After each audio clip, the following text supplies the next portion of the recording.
Hey guys, I hope everyone is doing well. So for this video, we are going to do part 3 of the 1,000 subscriber Q&A. So many great questions we received in all 3 of these videos. Thank you all for asking those great questions, and I hope this provides quality content that can give you some insight into how I think about collecting and or investing in these cards. So let's jump into the questions because there are quite a few of them. So Bionicle Forever asks, for a new collector on a tight budget, should I start by collecting my favorite set, which for him is EX Team Rocket Returns, or should I be collecting something much cheaper that I also like from the black and white era, for example, like Plasma Storm? The way I see it, EX Team Rocket Return cards are much more hyped at this time and can be very volatile, where most black and white sets are pretty much have no interest. I don't want to collect X era cards and have it be dead money, where the era of cards I really want shoots up and becomes unobtainable. Thank you for the help with this question. Yeah, I mean, it's a really good question. I want to be careful not to, go into crystal ball mode here where I tell you what I think. I have opinions on sets, but I don't think it's really too fair to speculate too much, because I'm concerned people will do exactly what I'm doing, and then they'll actually end up losing money rather than sort of trusting their own gut on this sort of stuff. I think the premise of the question is really good, taking out the specific sets. I have always gone for the less hyped set, the set that I think there are less eyes on, but I still believe has really good value, has really good art, good art, difficulty to grade, and then rarity, like it hasn't been printed that much, and then popularity, demand are all the important facts involved in deciding whether a set is going to go up in value or not. And so, for this question specifically, you have to ask yourself, and I think maybe the concern is that the black and white era is just never going to be that popular. And I think you can make arguments on either side of that. But if you believe that the black and white era is going to get more popular, particularly as kids who grew up with that start wanting to recollect some of the kids or get some of those cards in high grade, because there's a lot of difficulty in grading those full arts from that set, and there are some cool arts I think from those sets. There could be some things that are undervalued there. But it's a tough one. I think honestly you could make arguments for either going after either of those. Really, what I tend to do, if I'm really confident that a set is way overhyped, I don't touch it. If I'm really, really confident in that. If I think it might be overhyped, but it might just be like super, super popular and in demand, and might be sort of like a good, like this is as low as it's ever going to get, or might be a pretty stable buying point, sometimes I hedge my risk by buying some of that set and some of the more kind of like the riskier set maybe that I think is undervalued at this time and I think might shoot up in the future. And I try to balance my spending between those two goals rather than going like all in on one or all in on the other. And that way you can sort of hedge your sort of risk of being completely wrong. And I do that unless I'm feel like very, very confident and certain in one hypothesis over another. And honestly, in this climate, I think it's very hard to be certain of anything in Pokemon. So hopefully that's helpful.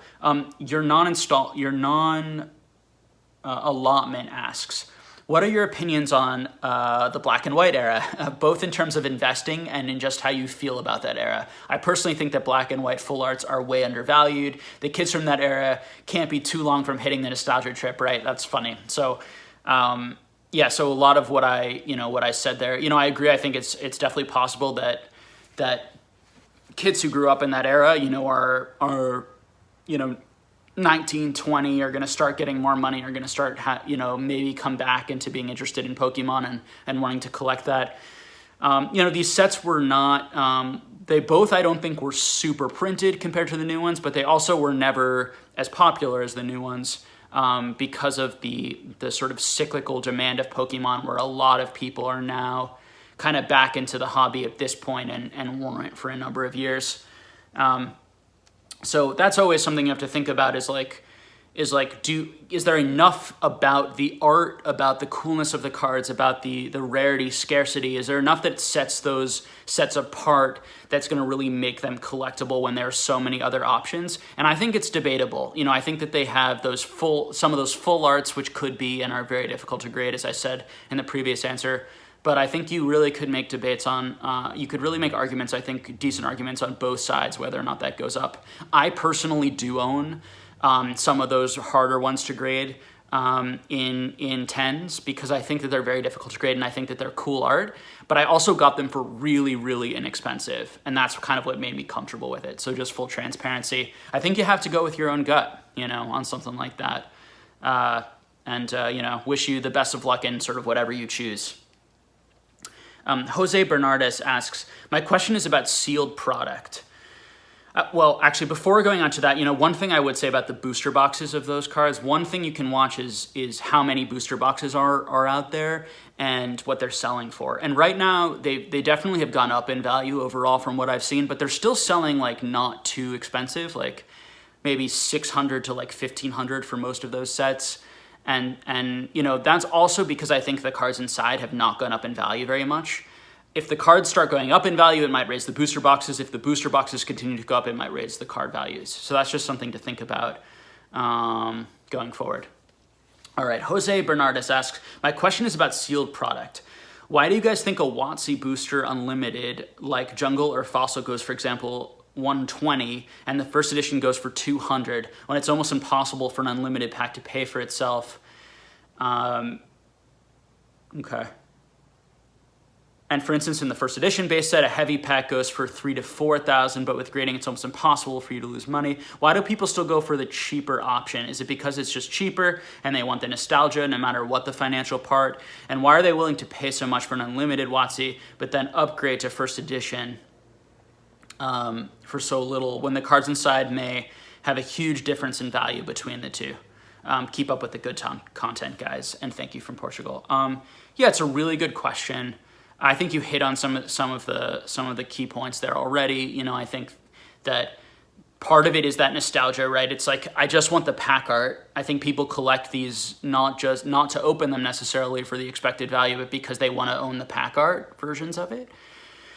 I think that it's also because it's cheaper and it's more affordable, for sure. I think that it's also because, believe it or not, like some of these sets, like we don't know how much rarer first edition is than unlimited. I think certainly in base set and Jungle Fossil and I think Rocket for sure. And then the gyms maybe a little bit less of a difference, but still quite a big difference. The Neos, however, I don't see like a lot of unlimited Neo boxes and Neo product. I definitely see some. I definitely see a decent amount and more than the first edition for sure, particularly when I go through collections, but not by like a huge margin. And so it's sort of like in Japanese so Japanese printed, for people who don't know, they printed first edition after the Wizards of the Coast era, and they printed first edition and they did like a full first edition printing, and then if they needed any more, they did unlimited printings. And sometimes the big first edition printing was actually more than the unlimited printings. So even when we talk about like Wizards of the Coast, like for the sets that maybe weren't as popular like Neos, I think it's somewhat common sense to speculate possibly that just there wasn't as much of that printed, and so they might have still printed the same amount of first edition. All this is wild speculation, but it's just from what I've seen in terms of the boxes and product I've seen out there. They may have and from graded cards, like we just don't see, we see not that many unlimited cards and unlimited like pristine cards, and we don't see that many first edition cards. So we don't see a lot of either of those things. So some of those sets, I think that the unlimited boxes over time will actually be more valuable than the unlimited boxes of other sets where there's a lot more unlimited product. So for me, just personally, like the base set first edition booster box compared to the base set unlimited, there should be like the biggest difference between any of them, just because of the, that scarcity, rarity and scarcity element of those boxes. That's what it, again, all guesses, and I could end up being proven wrong on any of that stuff as the years go on and we see more and more product that's out there. But those are my thoughts on that, and I think that that there are some people who don't take that into account, and there could, for someone who's really a sealed collector, I think that those nuances are really, really important to think a lot about and try to make optimal purchases between the unlimited and first edition to sort of make the most money you can over time. For me, I'm just not a sealed collector, so I'm not super plugged into it, beyond just how important. I know that it's very important to know how many booster boxes are out there, have a sense of it, because I'm a PSA collector, and obviously the more sealed product is out there, the more those boxes could potentially be open, and the more high grade gem mint cards could come onto the market. So Cardboard Hollows asks, I have a quick question for you regarding a purchase I just made. If you could respond. Bought a Shining Magikarp for first edition PSA 7. Should I buy it for $299? The PSA 8 is going for about $500. The PSA 9 for about $800, $900. Okay. I understand you're not buying currently in this market, but do you see much room for the value of my purchase declining, assuming some sort of retrace happens? So unfortunately, it's just like too much of a crystal ball question. I will say about the Shining Magikarp in general, like the Shining Magikarp and I think in particular that Shining Gyarados were really undervalued in my opinion for a long time, and the market has really, really heavily corrected on those recently because they have such gorgeous art and they're such a difficult pull rate. Even though there are only 2 Shinings in that set to compete against, so the pull rate may not be quite as difficult as a Shining or a card where there's a lot more of them to compete against each other, but the pull rate was so low that it sort of offsets that to some degree. So it's a great card. It's a great art. It's a historic card, and I think that those cards, as long as Pokemon does well, is gonna do well in the long run. The exact time to buy right now, it's really tough to know like how much these cards are gonna potentially retrace. I think when you go down the gem mint ladder, there's more and more likely that more of those cards are going to come out eventually, particularly as like the PSA 10, PSA 9, PSA 8 become more and more valuable. You're going to see more and more people grade cards in 7, cards in 6, cards in 5 range. And so there just may be more availability of those cards in the long run to buy, and that may drive the prices down on those. So over time, we may see like if 10s and 9s really do completely dry up and go into collectors' hands, you may see those cards get even more of a premium than they have now over like the 7s and 6s and 5s. Hopefully we get to a point in the hobby where like really those cards are not on the market very much, and it's mostly like 7s, 6s, and 5s that actually come on the market a decent amount. I think we're a long way from that point, but I do think we certainly made a lot of progress in a very short amount of time to that end, as long as people stay engaged and interested. So hopefully that's helpful. I can't give you like precise, price points I'd be buying things at right now. Bobo Stew asks, I'd love to hear your opinion on PSA full sets. Do you feel they are worth it in the future? As if you do, let's use Hidden Fates, for example. There will be a lot of common cards in there. Also going deeper into that, what do you think about full sets with varying PSA grades? So let's say all commons are 10s, but the Charizard is a 9, maybe a few other 9s and 8s. Another topic is, do you think people will eventually get so crazy where they will self-judge PSA cards or just go based off what is on the slab? Okay, so let me answer the first one first. So PSA full sets. So, like when I see like people grading like common cards, reverse cards, holo cards from like your brand new sets that just opened up, to take that as an example, like that seems like probably a waste of money, unless they're doing it for collecting purposes, and then there's definitely no waste in money in grading something carved that you specifically love from any modern set. But there's going to be so many. First of all, there's so many of that common card in the world, or that reverse card in the world. And second, it's very easy to grade because it's a modern and it's coming out of packs. And third, there are so many common cards from so many different sets that like what makes that common card even, what makes that set particularly special, and what makes that common card within that set particularly special. So it would have to have like some really unique, amazing art that just becomes so popular. And but I do see people grading cards like that, and I see people selling cards like that on streams in different places, and I just don't see the value in those at all. I think those are basically bulk cards that someone is grading and then trying to sell for like a profit, and it just seems like very strange because you could buy, they're like, hundreds of thousands of that, maybe not hundreds of thousands, but certainly, tens of thousands of, probably 100,000 at least, honestly, of depending on the set.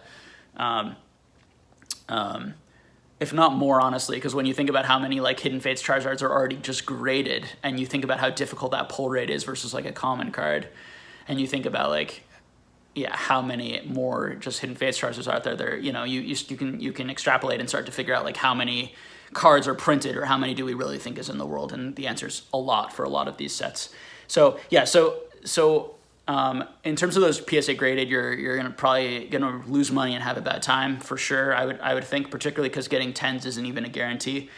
As far as like collecting those sets and not PSA grading them, I think most people, from my experience, like particularly with Modern, like they like filling out those sets themselves, and the commons and uncommons in particular are very easy to get. Like you just have to open a booster box, maybe 2 booster boxes, and you're likely going to get all of those cards, not the reverses necessarily. And then you're probably going to go online and buy singles of like the few that you're missing, like the full arts and the more expensive or more difficult cards to find. Those ones you're probably going to buy to fill out your master set, rather than people looking to like buy whole master sets purely for like the collector enjoyment. Because I think part of the collecting enjoyment is opening the packs and building the set yourself. Like I think that's the biggest part of it. So that's my thought on that. In terms of your second topic, that people like judging cards for themselves instead of for the PSA, people are absolutely doing that. I think particularly like for the higher end side. I think as more grading companies become more established, like if CGC starts rivaling, for example, like PSA, let's just say, sometime in the future in terms of like the supremacy of grading Pokemon cards, like anything is possible. PSA could start doing an even worse job or continue to kind of like deteriorate and CGC could be like really amazing and do a great job, and then CGC, takes over it. Like you're gonna there may come a time where you want to transfer your cards into CGC cases, for example. You just never know. And those times are gonna be when, like if PSA ever loses its prestigiousness, the actual card is gonna become even more important if you ever want to transfer it to a new case and get it regraded and this or that. But even if that doesn't happen, you have like hardcore collectors, when they're paying lots of money for something, like they want a card that actually looks pristine, most of them, and not just the number on the case. That being said, like the number on the case, I think still has like a lot of value, and even like very weak 10s that still have like the 10 on the case, you're gonna find a buyer who's willing to pay like quite a bit more than any 9 for that card. In this current climate, I'm seeing that happen. If that continues in the long run, I'm not sure. We'll have to see how it goes. 10-Ton Koala asks, I'm curious, what are your thoughts on Topps booster boxes? I've got a couple of them outside. They seem to have grown in popularity in the last six months or so. Do you see them doing well? So I'm not a huge Topps collector. I own a few cards, a few like PSA cards. I don't own any of the sealed product. And I'm not really like the biggest expert in them. I certainly know about like the, Topps Chrome, and I know like the different variations and the pull rate rarity between the Technochrome versus the Sparkle, and then the Spectra, and your different sort of like levels of rarity, and then regular. And I do follow the prices a little bit. And I've picked, as I said, I picked up some of them at what I thought was like really good value. What they have going for them is difficulty to grade. They can stick together, as I've heard from people opening up, and I don't know how much damage the sticking together does, but I think it can do some damage some of the time. So they can be fairly hard to grade. They're fairly expensive. They're already like the booster boxes and packs. and I think maybe, if your question's more about like the sealed product, I do think that the sealed product, maybe for like sealed collectors who want to collect something sealed of everything, like Pokemon, like that could be, and there just isn't that much out there of it. Like that could be another selling point, is just sealed collectors would want it to fill out their whole collection. And then going back to the PSA cards, which are going to be related to the value, I have seen them go up over time, and you have like really hardcore collectors who are like, there's only like 1 or 2 or 3 of this like techno card in the world. This is so undervalued. It should be $10,000-$20,000. And then you have your people who say like, I have no interest in those at all. Me personally, I way prefer like the Japanese, like the pre-TCG Japanese, like full art non-TCG cards to those Topps cards, because I just think that they're much better art generally, and they're much more historic, and they're cooler, and they just feel more original. I don't get like a joy from looking at those Topps cards. So I think that some of the pattern on them can be cool, like the holo pattern, but the arts themselves I tend not to get, and the style of it I tend not to get that much joy from. But that's purely subjective, right? There are other people who get a lot from it and are huge collectors and lovers and enjoyers of those cards. So I do think you have enough people in the market for that the rarity is not going to ever fulfill that need. And so those cards could be as sort of like a niche thing, like fairly investable in the future. But, tough to say. Really, really tough to say. Anything like that, and there are a lot of cards like that in this hobby. If you're sort of an investor, I think if you can get them at good at prices that are under the market, or prices that make sense to you, it makes sense to have some of them in your collection, because they could go up a lot in value, and you might want to have like some exposure, to use financial terms, to that sort of asset class within Pokemon. So you can get some of that, but you don't want to maybe own all of that, because there's a chance those like don't move very much compared to like other more in demand and popular cards.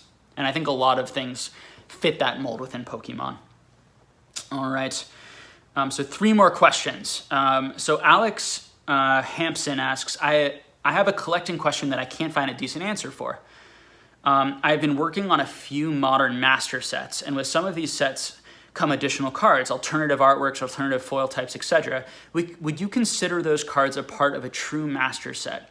I've been working on Burning Shadows, and for instance, the Charmander has an alternative artwork card that still has Burning Shadows symbol. I understand promo cards are a part of the promo sets, EX Sun and Moon master set, but there are additional cards that still have set symbols. With that said, Shiny Vault cards have different set symbols than Shiny Charizard has the Burning Shadow symbol, along with a few others. Would you consider those required cards for a full master set? I know that might be a crazy collector question, but I wouldn't consider my set complete if the popular opinion is additional cards are needed for a true master set. Thanks. Yeah, really cool collector question. The short answer is everyone has their own definition of a master set. You definitely have your most hardcore collectors who would actually define a master set as not only every card that you can open from the pack, but also, as you alluded to here, all the promos and all of the alternative art, variations, and all of the error cards and all of the specific, unique kind of variations that you might find in different countries that were only in different countries. So there are people who try to create those like true master sets of every single card related to that release.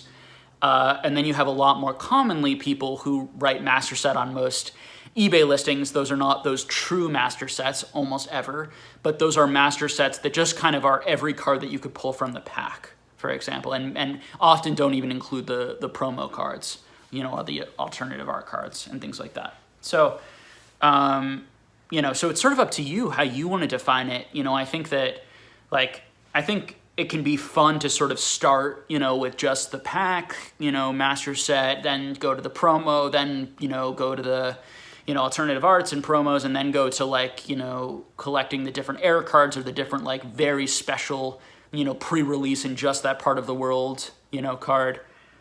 There's a lot of fun you can have with it. And I think that it's collecting's all about the journey, not about the completion, so if you enjoy that chase and you enjoy that the difficulty, you can make collecting master sets very, very difficult and very challenging. So have fun with it. Tommy Heikenimi asks, what do you think, and I'm sorry, I probably butchered your name. What do you think is a reasonable price to pay offer for cards from a personal collection where cards are basically booster fresh and some or most I look forward to buy look pristine to me? I'm thinking that paying something between best raw card from eBay and PSA 9 could be reasonable since I can inspect cards myself, and I'm sure some have a shot at PSA 10, but most likely they will come back as 9s.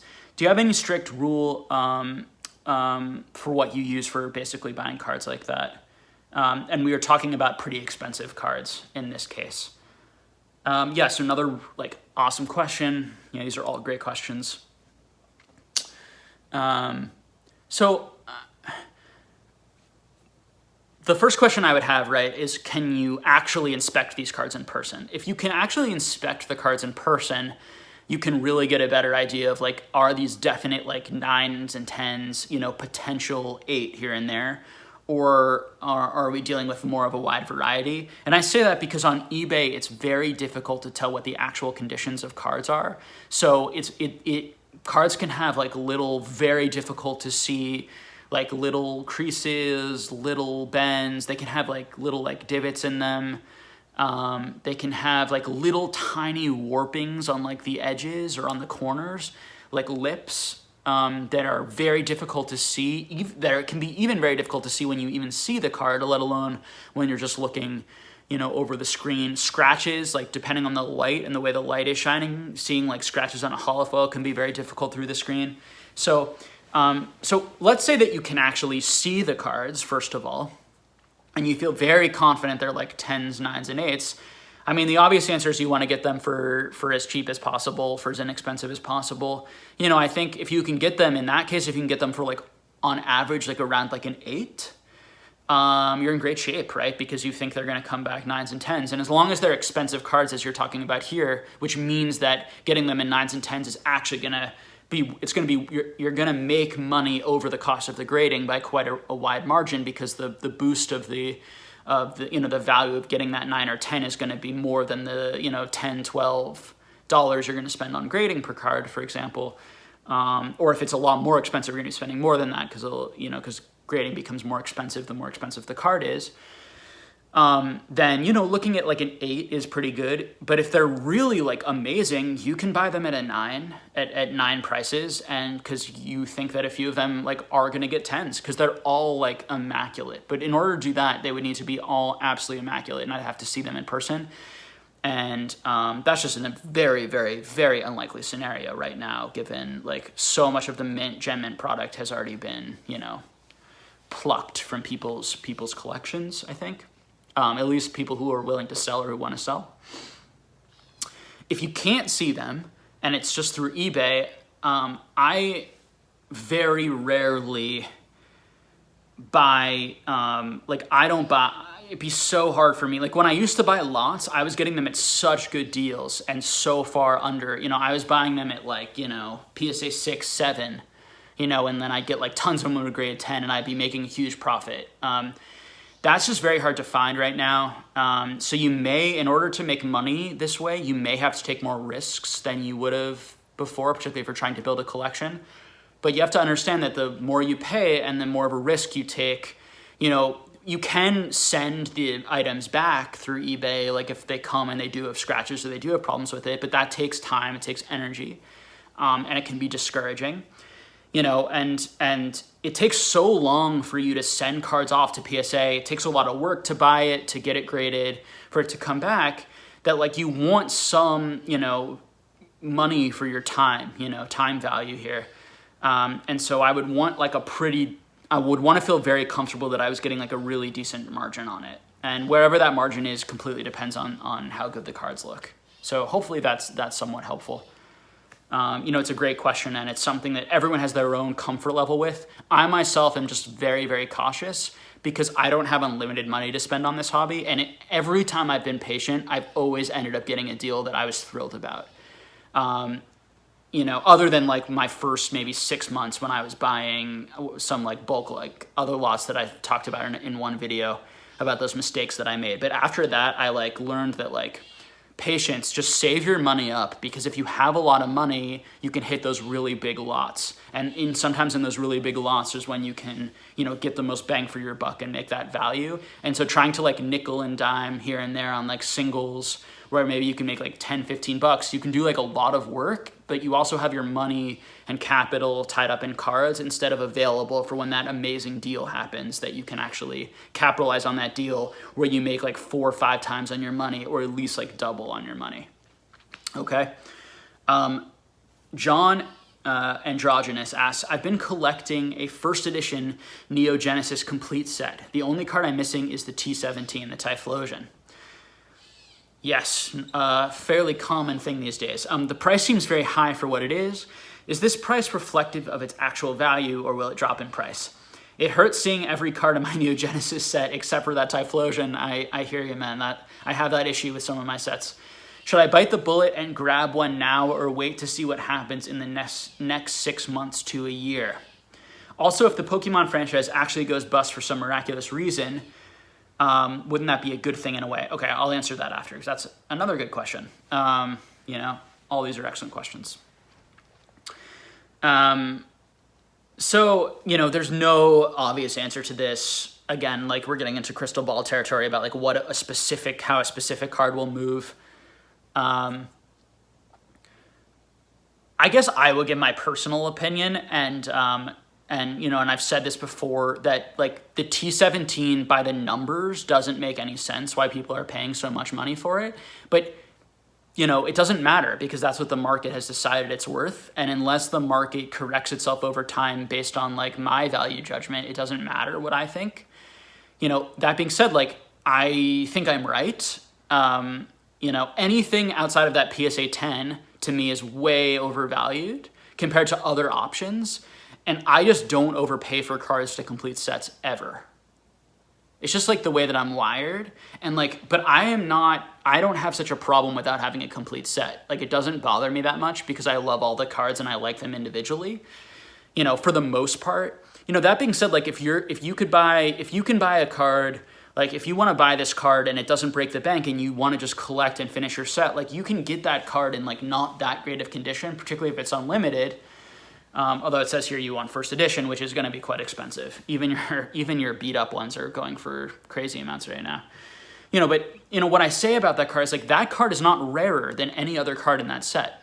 Like the set is rare. Neo Genesis, and I was saying this like a few years ago, was like such an unbelievably underestimated set. Like it had the Lugia, like it had the starters from the second generation, and it was so rare to find it. You know, and so like all the price correction in those sets like make a lot of sense to me, you know, particularly when we think about like the whole market going up a lot. But that card like has always had this like extra mystique around it because the PSA 10 is so difficult to grade. And the PSA 10 is very difficult to grade. It's the most difficult one to grade from that set. I believe it still is, although the numbers could change. But there are a lot of cards within Neo that are not that much more difficult to grade. And even more than that, or are even more difficult to grade, I think that there's one that has like the similar popper, or maybe even less. I forget which one it is offhand. My gosh, I had a long day today. I worked a full day, so my mind isn't as sharp as it would normally be with those numbers. But either way, the point being that the 9s, there are a lot of those 9s. Just, you know, it's not that difficult to get a 9, and it's certainly not that difficult to get it in 8 pack fresh. And yet you're paying a lot more because the 10s raise the prices on everything else. And that is a mistake that people make in Pokemon, where they see a 10, in my view, they see a 10 going for so much, and even though the 9 isn't that rare, much rarer than a lot of other options that are going for around, you know, a pretty good price, they pay a lot more for that 9 because of that 10. And that's, to me, is irrational. Like, I get it emotionally, but like when you think about like rarity and scarcity, what you should be paying for is the 10, because that's the one that actually is super rare and scarce, not the 9. Or when we're talking about lower grades, like there are, you know, theoretically as many of this card, right, as every other card from the set in the world. It's just more difficult to grade out of pack. So I think I've talked that to death, but But the reality is, like, if you want the card, eventually you might just have to pay the prices. I do think there are a lot of people who feel the way that I feel. And I wonder, like, you know, is that going to bring the price down eventually? Like, you know, I don't know. I mean, one just sold for, like, I think like a new record price or close to a record price in PSA 9. You know, that was one of those cards that has gone up, like, that card was going for like $100, like $80 to $100, and now I think one just went for like $1,700. And I didn't check to see if it was like a definite. You have to check everything these days for shill bidding because there's so much shill bidding going on, honestly. But like, if that was a legit sale, and there definitely have been legit sales like at $1,500, $1,600, like, you know, we're talking about now a 1,700% growth in a very short amount of time, and yeah, it's just crazy. So the market so far is not agreeing with me, but like, I would also be worried that like maybe people are doing buyouts. Is that card being speculated on, or really is it all collectors buying it? You know, 5 to 10 years from now, like, we just don't know the answer to a lot of these things. And I think at the end of the day, you just have to trust your own gut, your own opinions, and go with your own instincts, and then weigh it against, like, how much of an investor am I versus a collector? Because if I'm a collector who just needs the card to finish the collection and I can afford paying a little extra, then maybe it's worth it.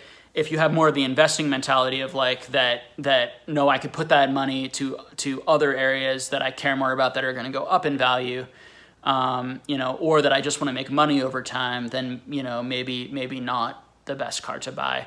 But that's from my perspective. Other people think that card is amazing and is worth that. So you kind of have to do your own research and go from there. But hopefully all those long answers today are helpful. We've got another long video here.